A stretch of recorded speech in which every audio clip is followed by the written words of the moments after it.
Hi guys, and welcome to another Microsoft Flight Simulator video. We're looking at the first helicopter in the sim, which is the Airbus H135, and we're at Zell Am See airport, where there is, as we can see on the right hand side here, a helicopter facility and quite a few static helicopters in the at the airport. So we're making our way in and we'll see if we can get parked and go and have a look at LOWZ, the company that's signpost is just there, that manages a helicopter business. This was an early add-on in the sim and had the static helicopters, which was a bit of a teaser really for what we all wanted, which was the helicopters to be in the sim. Anyway, I'd better just get parked up. It's a new vehicle, so I'm not quite sure quite how big it is. Better have a closer look, just make sure I'm parked properly. Now just a bit further forward, and we'll get the radio turned off and turn the engine off.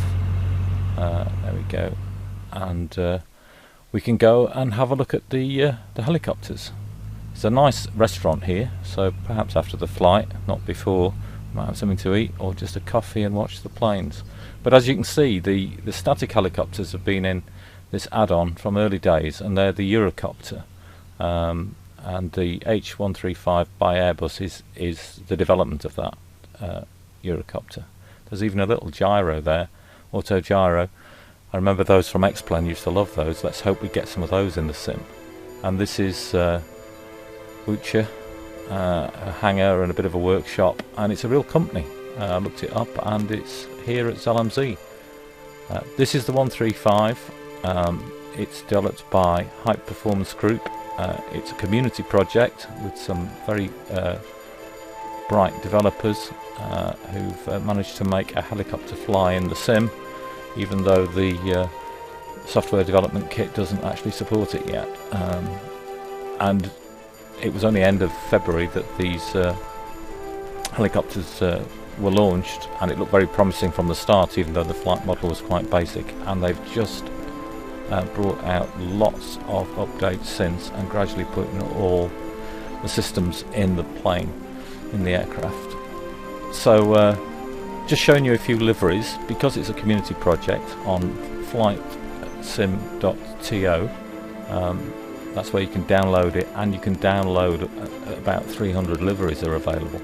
I'm just showing you some from on the F1 liveries. We had the Red Bull and the Mercedes there, as well as the air ambulance that we started off with, which might become useful later. Just to finish the F1 trilogy, there's the Ferrari livery, looking good, but there's hundreds of liveries, and the model, the external model of the plane, is getting better and better. This is an up-to-date livery, and you can see the fins on the tailplane there have been added, and this livery takes advantage of that. This is version 0.92. I think version 0.93 came out today, so it's in continual development. These animations at the airport are part of the add-on, which really help the sort of feel of activity. But I guess it's about time we got in and got this bird started up. So I'm not going to do a full startup today. There's some great videos on YouTube. I can recommend Rotor Sim Pilot as a channel to have a look at how to start the thing up in great detail. I'm going to use the tablet, and I'm going to select ready for takeoff, just so that we've got time to look at some flying as well as startup. And Rotor Sim Pilot is a real life pilot, and there's some great lessons on his channel as well. So fully recommend that if you haven't flown a helicopter before. You can see we've got engine 1 starting, we've got some power, so we've got some illumination on the main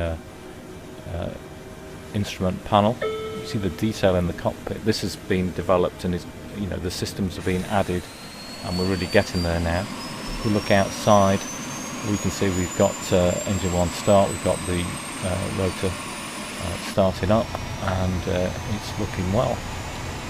We'll go back in and see where we're getting up to. The auto start's useful. You can see the process involved, and you can check the switches in the overhead panel and elsewhere. This is Benita, who's looking after us today. There's the overhead. That started life quite chunky, but is now looking really realistic. We've got engine 1 at full revs, full torque, should I say, and we've got engine 2 starting up now, and we can see that process. The glass cockpits really come on. It's now fully configurable.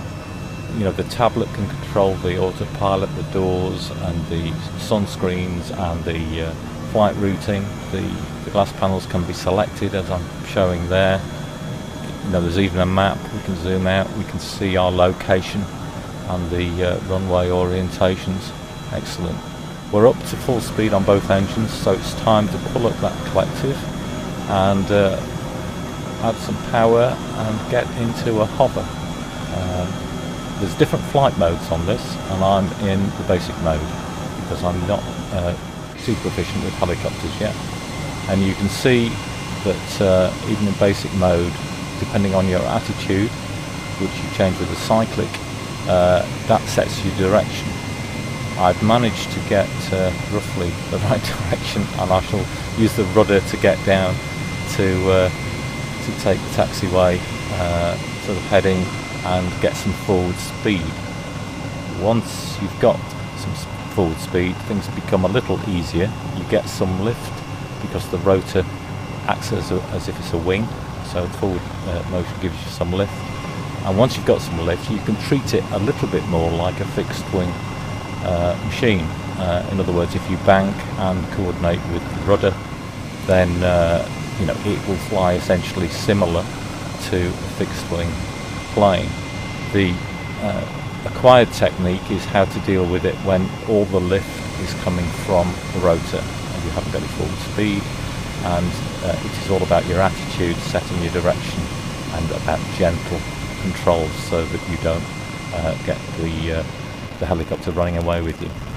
And it's also ideal to slow down so you're not moving when you actually release the collective and land. But that wasn't too bad, but should be better on basic. So we've borrowed the spare air ambulance from the guys here at Zell Am See, and they've offered to let us use it for a bit of a sightsee tour up the mountain. So we'll head in that direction. I've shot some video here in VR, and VR is very hard to get a good resolution, but I thought it was worth it just to see what the visibility is like out of this machine. So we're heading towards the town and the lake, and we're going to turn left and follow the cable car to the top of the mountain. So there's a bit of VR coming up here, and trust me, I can read the dials and the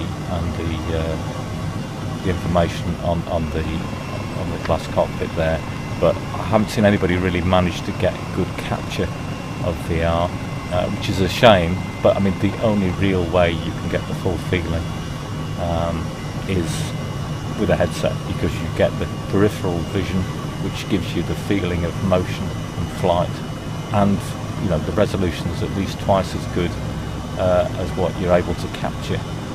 So we're flying over the first reservoir here, and there's actually 3 lakes on the way up the mountain, and we're going to go up to the top of the first range here. The cable car follows this route. Sadly it's not modelled, but you can sort of guess where it's running, where the trees are cleared, and it's following the path up the hill. Another quick look in VR. It is great with the headset on, but you just can't show it very well in 2 dimensions. But worth a look just to see what you can, what visibility is like. So we're up towards the second lake here, getting a bit more familiar with controlling this. It can climb really well. It's got loads of power, and unlike flying an ultralight up here, you know, if you're getting a bit close to the side of the mountain, you can just slow down and almost vertically climb. So we're well past that first reservoir and on the way to the very top of the first segment. Now, we've seen some gliders around today. I'm sure you've spotted a few on our journey. It's a nice day for gliding, but we've had a call from the other team, the guys on call with the other air ambulance, and they've got to attend a glider who couldn't get back to base and has landed out. So we'll have a look and see if we can see him, and I think that's him down there, and it looks like the helicopter's on site and a vehicle coming towards them. So that's great, everything looks okay. We can have a bit of fun scooting down the mountain, which is wonderful. Head towards that bottom reservoir. See the airport over there. The town's the other side of this before the lake, in between the reservoir and the lake. And we'll head back to the airport. Great stuff. Yeah, I'm almost flying it correctly now. Happy enough to look out the window, so I must be in control. We just try and get a sort of taxiway stroke runway heading up to the far corner where the Mucha company is with its helicopters and its hangar, and we'll land in the corner there. Looks like Benita's doing okay. Keeping an eye on the radios for us, I think. Just mind this fence. Yeah, I think I'm over it. Yeah. And heading on a sort of runway heading. Alpha taxi, quite a fast taxi. And bring her in for a land and for a landing. And here we go on the apron. Brilliant. So we better just go and have a look how those guys got on with that glider and the air ambulance, and we can go and have a look at that scene. Looks like the glider's okay, not broken. You can see the vehicle coming down the hill. Now we can see our friends in the other air ambulance have landed at the scene, so hope's all is well there. There is now another helicopter in the sim. It's the Bell 47. I've got my hands on one, so there are now two helicopters. Thanks for looking at this one, and once I get the hang of it, I shall put a video up of the Bell 47, which should be fun, and I think even harder to fly if the reviews are to be believed. And I'll leave you with this scene, this rescue scene from halfway up a mountain in Austria. Catch you later, guys. Bye.